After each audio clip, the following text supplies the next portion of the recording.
এগুলো হচ্ছে state government is ইনডালজিং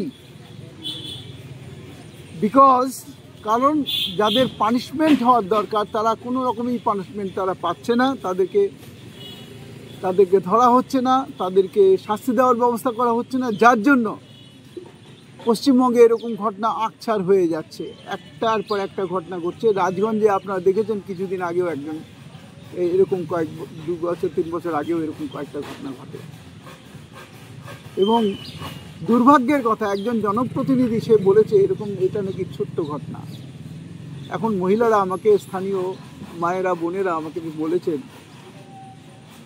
যে এটা নাকি তাদেরকে বলেছেন কোনো এক জনপ্রতিনিধি এরকম একটা ছোট ঘটনা, এটা নিয়ে তোমরা এত কিছু করছো কেন? নিজের মেয়ে যদি হতো, আমার বাড়ির মেয়ে যদি হতো তাহলে একই রকম কথা তিনি বলতেন?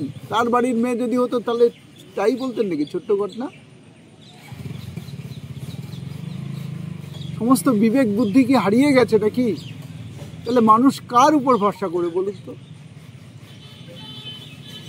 আমি এর আগে আমাদের লোকজন এসছিলেন, আমাদের নেতৃত্ববৃন্দ এসছিল, কিন্তু সেদিন আমার ট্রেনে একটু বিলম্ব হয়ে যাওয়াতে আমি এখানে ঢুকতে পারিনি।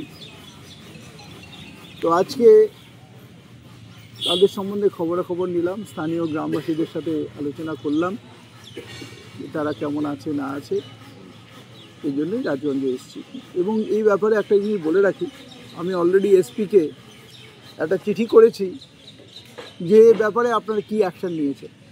কারণ অনেক সময় একটা পুলিশের একটা প্রবণতা থাকে, দেখেছি যে এরকম ঘটনাগুলোকে ছোট করে দেখানো, ছোট করে দেখিয়ে যে যার পানিশমেন্ট হওয়া দরকার, যে কালপ্রিট তাকে সবসময় বাঁচানোর একটা টেন্ডেন্সি এই সরকারের মধ্যে আমরা দেখেছি। এবং এরা পুলিশ প্রশাসনকে কাজে লাগিয়ে সেটা করে। আমি জানতে চাই পুলিশের কাছ থেকে যে তারা কি অ্যাকশন অ্যাকচুয়ালি নিয়েছে এবং তার কত দূর সেটা এগিয়েছে। আমি জানি না, এখন তো কোর্টের মধ্যেও বোধহয় আছে ব্যাপারটা। আমি আজকে আবার ঠিক করেছি, কালকে গেছিলাম, কালকে পাইনি। মুখ্যমন্ত্রীর বোধহয় তার ভিজিট ছিল, সেখানে ব্যস্ত ছিলেন।